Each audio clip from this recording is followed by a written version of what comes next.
Hello and welcome to the easy classes. इस video का topic है asymmetric information and the decision outcomes because of the asymmetry in information, यानी information का बराबर ना होना लोगों के बीच में। जो डिफरेंट पार्टीज हैं, जो different players of the game हैं, यानी बायर की शक्ल में, सेलर की शक्ल में, या जो पार्टीज हैं ट्रांजैक्शन में, उनके पास इंफॉर्मेशन बराबर नहीं है। ये टॉपिक जो है एक तरह से उस कंटिन्यूएशन में ही हुआ जो हमने डिसीजन मेकिंग अंडर अनसर्टेनिटी के ऊपर बनाया था। कुछ दिन पहले, दो तीन दिन पहले बनाया होगा, अपलोड किया होगा, जिसमें हमने बताया था कि expected value of random variable जो कि रिस्क है उसको आप एस्टिमेट करते हो और उसके हिसाब से डिसीजन होता है। लेकिन ये इंफॉर्मेशन जो है वो बराबर है, जो रिस्क सेल कर रहे हैं उनकी भी और जो रिस्क बाई कर रहे हैं उनकी भी।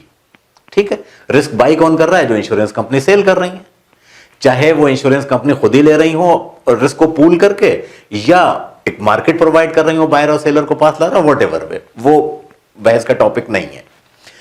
हमने ये भी बताया था कि ये मालूम हो गया कि ये एक्सपेक्टेड वैल्यू है, यानी रिस्क की परसेंटेज इतनी है, तो ये खाली प्रोबेबिलिटी पे बेस्ड है, यानी आउटकम कुछ भी हो सकता था। यानी अगर आप कह रहे हैं 50% प्रोबेबिलिटी या 0.5 प्रोबेबिलिटी है, जो कि 50% चांस कहलाते हैं, अगर वो है तो इसका मतलब उस आउटकम के चांस 50% है, लेकिन जरूरी थोड़ी कि हो। ठीक है, तो उसके हिसाब से जो डिसीजन मेकिंग होती है वो तो इंफॉर्मेशन की सिमेट्री है। लेकिन वहां पर भी जो डिफरेंस होता है वो लोगों में इस बात का डिफरेंस होता है कि रिस्क के लिए एटीट्यूड क्या है लोगों का। यानी एक आदमी है बिल्कुल रिस्क न्यूट्रल है, यानी वो सिर्फ उतना ही इन्वॉल्व होगा जितना उसका रिस्क है। वो समझता है कि अगर रिस्क जो है हमारा 10,000 के बराबर है, तो अगर हमारा कोई 10,000 कवर कर देता है तो हम उसका इंश्योरेंस लेंगे। एक है जो ज्यादा रिस्क अवर्स है, तो कहेगा भाई हम इससे ज्यादा पे भी ले लेंगे। और हमने बताया भी था कि अगर कुछ ज्यादा पे भी हो जाएगा, और एक जो बिल्कुल ही सेफ खेलना चाहता है तो भाई हम उससे और ज्यादा कर लेंगे। यही हाल सप्लायर का होता है, यही हाल जो डिमांड करते हैं उनका होता है। यानी कुछ लोग रिस्क अवर्स होते हैं, स्लाइट रिस्क अवर्स होते हैं, कुछ लोग मोर रिस्क अवर्स होते हैं, कुछ लोग एक्सट्रीमली रिस्क अवर्स होते हैं, और कुछ लोग रिस्क न्यूट्रल होते हैं। रिस्क न्यूट्रल वो हैं जो कि एक फेयर वैल्यू के ऊपर खाली जितना रिस्क उन्होंने एस्टिमेट किया उतना अगर कवर हो जाएगा, then they will enter in the transaction, otherwise not. ठीक है, अब हम आगे बढ़ते हैं। यानी एक तो वो सिचुएशन थी जहां आपने रिस्क एस्टिमेट किया और वो आपके जजमेंट में भी, और जो दूसरी पार्टी इन्वॉल्व है ट्रांजैक्शन में उसके जजमेंट में भी रिस्क उतना ही है। अब डिफरेंस खाली एटीट्यूड का है रिस्क के लिए कि आप रिस्क अवर्स कितने हो। लेकिन उसमें क्या सिचुएशन होगी कि जहां पर इंफॉर्मेशन ही अलग अलग है लोगों के पास, ये असिमेट्री है इंफॉर्मेशन में। और ये चीज इकोनॉमिक्स में जो आई डिस्कशन में और इकोनॉमिक थ्योरी को कि किस तरह मार्केट आउटकम को अफेक्ट करती है, ये आई जॉर्ज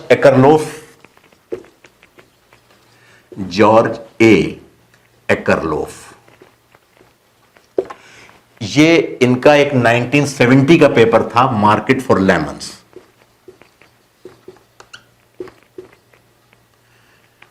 मार्केट फॉर लेमन्स इनका 1970 का पेपर था। और इस पेपर की भी दूसरी कहानी मैं एक 30 सेकंड में आपको बता दूं कि ये पेपर उन्होंने लिखा, एक जर्नल को भेजा, उन्होंने कहा हम इतनी ट्रिवियल चीजें नहीं छापते, फिर दूसरे को भेजा रिवाइज करके, उन्होंने भी कहा। ये चौथी बार में छपा था, और चौथी बार में छपने के साथ साथ it was held as a classic. यानी और उसके बाद से एक असिमेट्रिक इंफॉर्मेशन एक फैशन बना, उसके ऊपर बहुत सारा काम हुआ, और अल्टीमेटली एकरलोफ को 2001 का नोबेल प्राइज मिला इकोनॉमिक्स का, मतलब ऑन द सेम। तो ऐसा भी होता है। एनीवे, वो भी टॉपिक नहीं है इस वक्त। मार्केट फॉर लेमन्स, अब आप लोग कहेंगे लेमन्स क्या है, नींबू की कोई मार्केट है? ऐसा नहीं।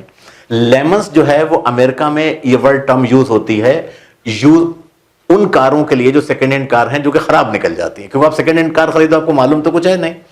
जो कारें खराब नहीं निकलती हैं उनको प्लम कहते हैं, और जो कारें खराब निकल जाती हैं उनको लेमन कहते हैं। ठीक है, तो यानी बेसिकली सेकेंड हैंड मार्केट में ये जो है एक फिनोमेन जो है, ये क्या प्रॉब्लम क्रिएट करता है। अच्छा, मैं शुरू के एग्जाम्पल से करता हूं। आप एक ब्रांड न्यू कार खरीदो, आज के दिन 5 लाख रुपए की आपने कार खरीदी, और मुश्किल से आप उसे 5,000 किलोमीटर चलाया, आपने 2 महीने में या 2000 किलोमीटर चलाए, अब आप उसको बेचना चाहो तो आप कितनी वैल्यू एक्सपेक्ट कर रहे हो सकता है वो 4 लाख से ऊपर ना बिके, जबकि आपने उसकी कुछ भी वैल्यू जो है रिसीव नहीं कर पाया उसकी, तो आपने 5 लाख खर्च किए थे।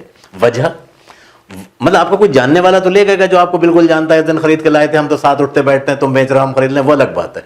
लेकिन मार्केट में जहां पर बायर और सेलर दोनों अननोन है एक दूसरे के लिए, ठीक है, वहां पर क्योंकि बायर के दिमाग में ये बात है ये बंदा बेच क्यों रहा है, यकीनन इसने कुछ डिफेक्ट ऑब्जर्व कर लिया है इसलिए बेच रहा है। हालांकि उसकी बेचारे की जेन्युइन रीजन ये हो सकती है कि वो रीसेटल होना चाह रहा है, कहीं बाहर उसको ऑफर आ गई, कहीं बाहर से जॉब की, तब वो छोड़ के जा रहा है कार को, काय को रख के, तो उसे भी बेच दो उसके और 10 पॉसिबिलिटीज हो सकती हैं।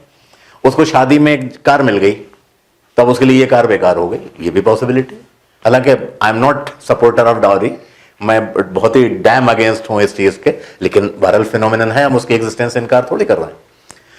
मतलब कुछ भी वजह हो सकती है, लेकिन जो बायर है पोटेंशियल, उसके दिमाग में कुल एक ही बात है कि ये अगर बेच रहा है तो इसके कुछ खराबी है कार में, तो वहां पर उसको ज्यादा प्राइस ही ऑफर नहीं किए जाते। यानी सेकेंड हैंड मार्केट में जब आप बेचते हो कोई चीज, और जो वहां बायर्स हैं उनके दिमाग में एक परसेप्शन है कि जो गाड़ियां आती हैं ये कुछ ना कुछ खराब होती हैं, और जो गाड़ियां फॉर एग्जांपल कोई ये सोच सकता है कि 20% खराब होती हैं, 80% ठीक होती हैं, कोई ज्यादा 50% खराब होती हैं, 50%। तो इसका आउटकम क्या होता है वो मैं आपको एक डायग्राम के थ्रू समझाऊं तो ज्यादा अच्छा रहेगा। तो ये डायग्राम मैंने बना लिया, मैं इसको पहले समझा दूं कि क्या चीज है। मार्केट है सेकेंड हैंड कार की, जहां पर बायर्स हैं, सेलर्स हैं। सेलर के पास पूरी इंफॉर्मेशन है क्योंकि वो तो मालिक ही गाड़ी की, उन्होंने चलाया है, उन्हें मालूम है खराबी है तो कितनी है, अच्छी बातें हैं तो कितनी हैं। तो ये सप्लाई कर्व उन गाड़ियों का है जो कि अच्छी क्वालिटी की हैं, जो मार्केट में लेके आ रहे हैं लोग। यानी वो गाड़ियां 2,50,000 से ऊपर की, उससे कम पे अवेलेबल नहीं है, यानी zero supply of good quality. और जो खराब क्वालिटी के हैं उसका कर्व जो है, जो 50,000 और उसके अबव से शुरू हो जाता है। 50,000 पे तो सप्लाई जीरो है, लेकिन उसके ऊपर वो अवेलेबल हैं, और जैसे जैसे ज्यादा प्राइस के ऊपर उनकी अवेलेबिलिटी सप्लाई की ज्यादा हो रही है।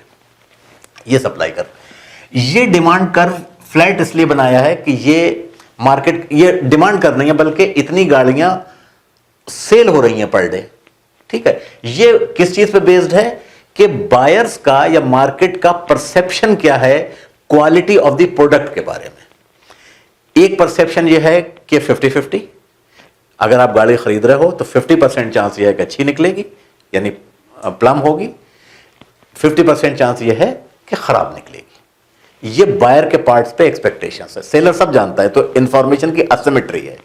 अच्छा, तो इसके हिसाब से अगर मार्केट का जो आउटकम आना चाहिए वो इस तरह का आना चाहिए कि 3 लाख के ऊपर ये जो कर्व जो है डिमांड वाला, जो विलिंगनेस टू पे है, यानी कितना लोग पे करने को तैयार हैं, ये गुड क्वालिटी वाली सप्लाई कर्व जो है उसको तो ए पॉइंट पर इंटरसेक्ट कर रहा है, और जो लेमन है यानी लो क्वालिटी है उसको बी पर कर रहा है। इसका मतलब जो है वो 10 कारें तो जो बिक रही हैं वो बिक रही हैं अच्छी क्वालिटी की, और 80 बिक रही हैं खराब क्वालिटी की। यानी आउटकम तो 40-40 होना चाहिए, 50-50 होना चाहिए था। अगर 80 वो बिक रही है तो कम से कम 40 ये बिके, लेकिन मार्केट ये आउटकम नहीं दे रही है, और वजह क्या है? असिमेट्री इन इंफॉर्मेशन, यानी गैर बराबरी, इंफॉर्मेशन दोनों के पास बराबर नहीं है। अच्छा, 2,500 से नीचे, सॉरी 2.5 लाख से नीचे अवेलेबल ही नहीं है अच्छी क्वालिटी की, और अगर आप नीचे आ जाएं यानी 2 लाख पे आ जाएं तो ये विलिंगनेस टू पे है पेसिमिस्टिक एक्सपेक्टेशंस के ऊपर। यानी बाजार में लोग जा रहे हैं, वो जानते हैं कि गाड़ी गड़बड़ होगी, हमें कुछ ना कुछ पैसा लगाना ही पड़ेगा, वो कम भी हो सकता है ज्यादा भी हो सकता है, उनका पेसिमिस्टिक है, तो वो 2 लाख से ज्यादा लगा ही नहीं रहे पैसा। इसके ऊपर अच्छी क्वालिटी की गाड़ी अवेलेबल ही नहीं है, तो मार्केट में जो भी हाथ आएगा वो क्या हाथ आएगा? खराबी आएगी, लेमन ही आएगा। तो 40 गाड़ियां बिक रही हैं, और अगर ज्यादा आप विलिंगनेस टू पे कर दें तो यानी ज्यादा, तो सप्लाई कर्व उसका ये है, ठीक है। अब एक तो यह है कि मार्केट जो एफिशिएंट नहीं है, क्योंकि वो उसके अकॉर्डिंगली भी नहीं है जो परसेप्शन है। दूसरी बात जो इंपॉर्टेंट चीज यह है कि इसका स्पाइरलिंग इफेक्ट है। स्पाइरलिंग इफेक्ट क्या है? वो लोग जिनके पास अच्छी गाड़ियां हैं और वो बेचना चाहते हैं मार्केट के अंदर, वो भी मार्केट के अंदर नहीं ला रहे हैं, जानते हैं उनको पैसा नहीं मिलेगा। अच्छा, तो धीरे धीरे वो गाड़ियां मार्केट से गायब भी हो रही हैं, गाड़ियां आ ही हो रही हैं जो खराब हैं, वो मार्केट बेच रहा है। अच्छा, दूसरी चीज इसमें प्रॉब्लम क्या हो रही है, इसमें अब इंफॉर्मेशन के ऊपर पैसा खर्च किया जाएगा, यानी एक्सपेंडिचर होगा किसी न किसी चीज के ऊपर जो कि गाड़ी की कीमत बहरहाल नहीं है। फॉर एग्जाम्पल, अगर मैं बायर हूं तो मैं एक मैकेनिक को लेके जाऊंगा, मैकेनिक को पैसा दूंगा इस बात का कि मैकेनिक को मैकेनिक एग्जामिन करे, या मैं जो पोटेंशियल जो सेलर है वहां पर उससे कहूंगा भाई मैं अपनी गाड़ी किसी अच्छे गैराज में चेक कराऊंगा। तो गैराज वाले चूंकि उनके पास इक्विपमेंट ज्यादा सोफिस्टिकेटेड होते हैं, engine analyser this that, lift पे लगा के देखेंगे अंदर बाहर सबसे, तो और ज्यादा पैसे लेंगे, तो उसका रिस्क भी कम हो जाएगा उनके यहां करा के। तो बेसिकली वो लोग इंफॉर्मेशन पे पैसा खर्च कर रहे हैं, तो गाड़ी की कीमत में इंफॉर्मेशन की कीमत भी जुड़ गई, ये प्रॉब्लम आ गई। सेलर दूसरी तरफ क्या करते हैं कि उनको अच्छे पैसे मिल जाएं, वो लोग फॉर एग्जाम्पल वारंटी दे सकते हैं कि अगर 1 साल के अंदर खराबी इस तरह की पैदा हो गई तो हम उसको ठीक करेंगे। तो उन्होंने भी एक तरह के एडिशनल एक पैकेज दिया। दूसरा काम क्या करते हैं, फ्रॉड भी होता है। फ्रॉड क्या होता है, जो डीलर हैं सेकेंड हैंड गाड़ियों में डील करते हैं, खरीदते बेचते हैं, वो उन्हें अच्छा पैसा मिल जाए तो वो क्या करेंगे, वो उस तरह की मार्केट जहां पर गाड़ियां बिकती वहां नहीं, वो कहेंगे कि साहब वो गाड़ी वो है, मेरे चाचा हैं वहां पर डिफेंस कॉलोनी में रहते हैं या वसंत विहार में रहते हैं, जो पॉश कॉलोनीज हैं, या ग्रेटर कैलाश में रहते हैं, बिजनेसमैन हैं या किसी बहुत बड़ी पोस्ट के ऊपर हैं, वो उनके यहाँ है गाड़ी, उनसे साठगांठ कर ली, जो भी उनकी डील हो जाए उससे, और वहां से गाड़ी बेचते हैं। तो बायर के दिमाग में यह है कि भाई ये तो ऑफिसर हैं और ये अच्छी जगह रह रहे हैं, ये कोई उसके कबाड़े का काम तो कर नहीं रहे हैं, ये कोई डीलर नहीं है तो अच्छा पैसा मिलेगा, लेकिन ये फ्रॉड है। ठीक है, अच्छा, अब तो मार्केट में क्या होगा, इफ लेफ्ट टू इटसेल्फ, तो मार्केट जो है वो ये सारी चीजें दे रही है आपको। अच्छा, अब आ जाइए इस चीज के ऊपर कि अगर ये विलिंगनेस टू पे इसमें से थोड़ा सा और बढ़ जाए, पेसिमिस्टिक के बजाय थोड़ा सा और ऊपर चले जाए, फॉर एग्जांपल कर्व यहां पर बन जाए, ठीक है, इस स्लाइटली ऑप्टिमिस्टिक, तो यहां पर क्या होगा, मार्केट तो होगी अच्छी गाड़ियों की, लेकिन थिन मार्केट कहलाती है, तो थिन मार्केट वाला आउटकम आ जाएगा, एफिशिएंट आउटकम मार्केट नहीं दे पा रही है। ठीक है, तो अब मैं इसको मिटाऊं ताकि बात आगे बढ़े। अब जो ये तो इनएफिशिएंट आउटकम था, प्रॉब्लम मार्केट के साथ उसकी क्या होती है, बेसिकली 2 प्रॉब्लम है जिसकी वजह से सारी प्रॉब्लम आती है। यानी एक प्रॉब्लम है what is called adverse selection.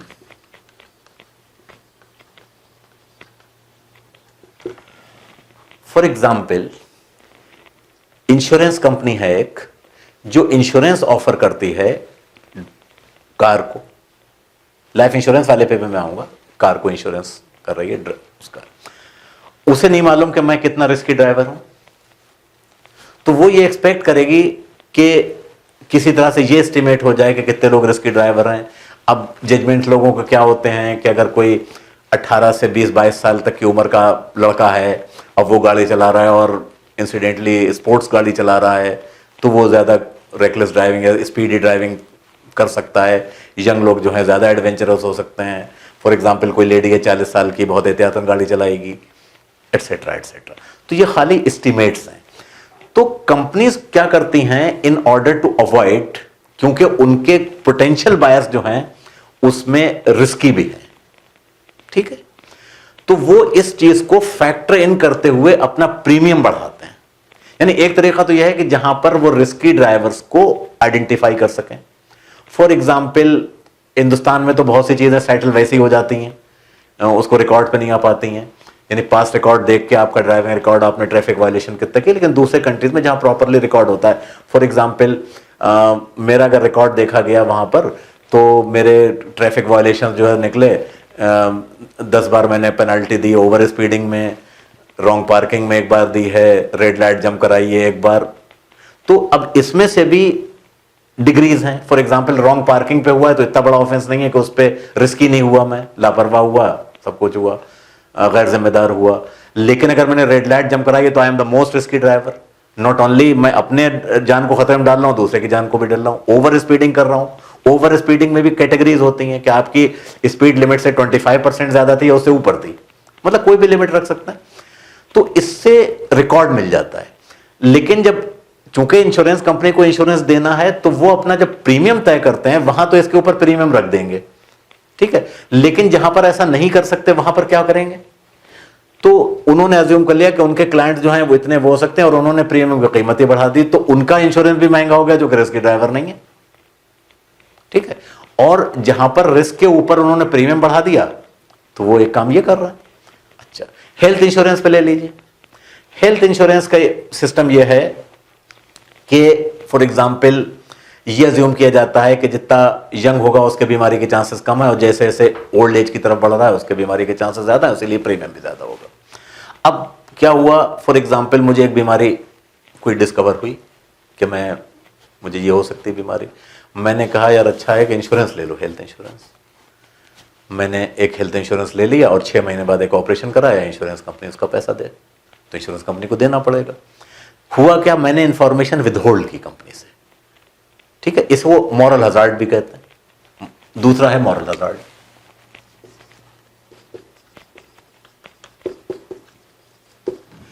यानी पहले वाले में तो आपने किया कि कंपनीज जो हैं वो प्रीमियम बढ़ा देंगी, अब मॉरल हजार्ड में भी प्रीमियम ही बढ़ेगा, कंपनी कोई घाटा उठाती नहीं है। मैंने बीमारी को छुपाया अपनी, कंपनी क्या करती है, यहां भी पैसा खर्च करेगी इसके ऊपर। पैसा क्या खर्च किया, वो मेरा मेडिकल एग्जामिनेशन कराएगी कि एक्सरे होगा, ब्लड का टेस्ट होगा, दिस होगा, दैट होगा, ईसीजी होगा, तब जाके इंश्योरेंस कंपनी देगी।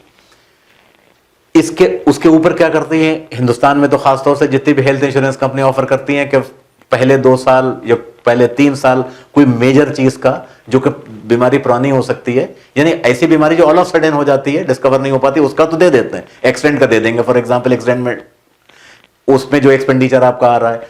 लेकिन कोई ऐसी चीज जिसका पहले से वो निकल आया उसके ऊपर नहीं देंगे, वो पिछला पूरा रिकॉर्ड मांगते हैं। तो इसकी प्रॉब्लम रहती है कि लोग फ्रॉड कर लें और उसकी वजह से कंपनी का दोनों में से कोई पार्टी खर्च करे। मिसाल के तौर पे अगर कंपनी ने मुझसे कहा कि आप अपना मेडिकल एग्जामिनेशन कराइए, अच्छा अब मैं उसे पूछूंगा इसका पैसा मुझे देना है, जहां पर मैं जाऊंगा डायग्नोस्टिक सेंटर के ऊपर ये कंपनी देगी, तो कंपनी भी अगर देगी तो चार्ज तो हम ही में से करेगी ना, उसी प्रीमियम में से, उसने प्रीमियम में शामिल कर लिया। तो बेसिकली इस मॉरल हैजार्ड्स की वजह से प्रीमियम बढ़ा, एक्सपेंडिचर बढ़ा। एडवर्स सिलेक्शन की वजह से क्या हुआ, उसमें भी प्रीमियम ही बढ़ा। यानी जहां पर इंश्योरेंस ऑफर करने वाले को सही चीज पता नहीं है और दूसरा जो इंश्योरेंस खरीद रहा है उसे पता है, तो इस तरह की प्रॉब्लम्स आती हैं एसिमेट्रिक इंफॉर्मेशन की वजह से। इसीलिए अगर कभी आपको कोई डेथ क्लेम हो, आपने इंश्योरेंस लिया है, आपने साल भर के अंदर गॉड फॉरबिड डेथ हो जाती है, तो उसका जो आप फॉर्म देखिएगा फॉर्मेलिटीज में कि आप अपना फिजिशियन का रिकॉर्ड दीजिए, पूरा हेल्थ रिकॉर्ड दीजिए, अगर आप एम्प्लॉय हैं तो कब कब छुट्टी ली, मेडिकल लीव कितनी ली, दिस क्या लिया, दैट क्या, आई मीन इतना होता है कि उससे वो ये असर्टेन कर लें कि आपने कोई फ्रॉड तो नहीं किया था।